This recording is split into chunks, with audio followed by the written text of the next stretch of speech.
Good morning అమ్మా. ఎలా ఉన్నారు? బాగున్నారా? ఈరోజు మీ అందరికి ఇష్టమైన ఒక్క నిమిషంలో తయారయ్యే పెరుగు చట్నీ ఈజీగా వివరంగా చెప్తాను.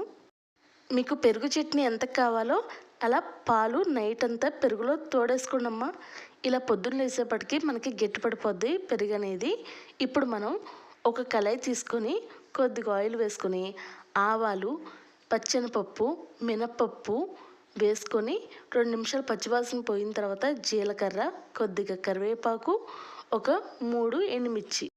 ఎప్పుడైనా ఆవాలు వేగిన తర్వాత మిగతా పోపు దినుసులు వేసుకోవాలమ్మా. లేదంటే మనకి మధ్యలో చేదుగా తగులుతూ ఉండుద్ది. అర్థమైందా? కొంచెం బ్రౌన్ షేడ్ రాగానే ఈ 3 వేసుకొని ఇప్పుడు ఒక పెద్ద సైజు ఉల్లిపాయ బారుగా కట్ చేసుకోండమ్మా. ఇలాగా వేసుకొని ఒక 1/2 టేబుల్ స్పూన్ పసుపు, 1 టేబుల్ స్పూన్ కారం కూడా వేసుకొని ఓవరాల్గా కలుపుకోండమ్మా. ఇలా కారం మొత్తం మనకి కలిసిన తర్వాతే మనం ఇమీడియట్గా స్టవ్ ఆఫ్ చేసుకోవాలమ్మా. మరీ ఎక్కువసేపు వేగక్కర్లేదు. ఉల్లిపాయలు కూడా క్రిస్పీగా తగలాలి, కొద్దిగా జ్యూసీ ఈ విధంగా ఉండాలమ్మా. ఇప్పుడు మొత్తం మనకి అయిపోయింది. ఇక పెరుగులో వేసేయడమే అమ్మ. ఇంకే మనం ఏమీ యాడ్ చేయక్కర్లేదు. ఇప్పుడు టేస్ట్ తగ్గట్టు సాల్ట్ అనేది వేసుకోండమ్మా. ఇంతేనమ్మా. మీకు సాల్ట్ ఎంత పట్టిద్దో అంతవరకు, నాకు ఇంత పెరుగుకి ఇంత సాల్ట్ సరిపోద్దమ్మా. మీకు క్వాంటిటీ బట్టే మీరు సాల్ట్ అనేది వేసుకోండి. ఇలా ఓవరాల్గా కలుపుకొని బాగా ఇక హ్యాపీగా సర్వింగ్ బౌల్లో తీసేసుకోండి. నచ్చిందా? ఒక్క నిమిషంలో చేసేవచ్చమ్మా.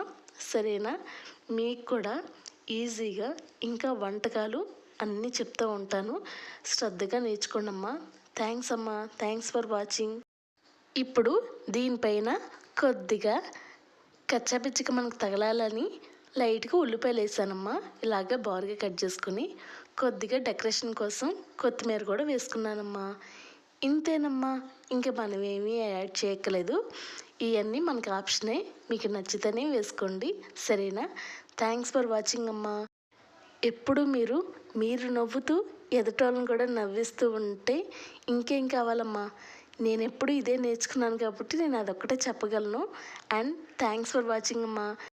మీ ఆదరాభిమానం కాస్త నా మీద ఉండాలని కోరుకుంటున్నానమ్మా. థ్యాంక్స్ ఫర్ వాచింగ్ అమ్మా.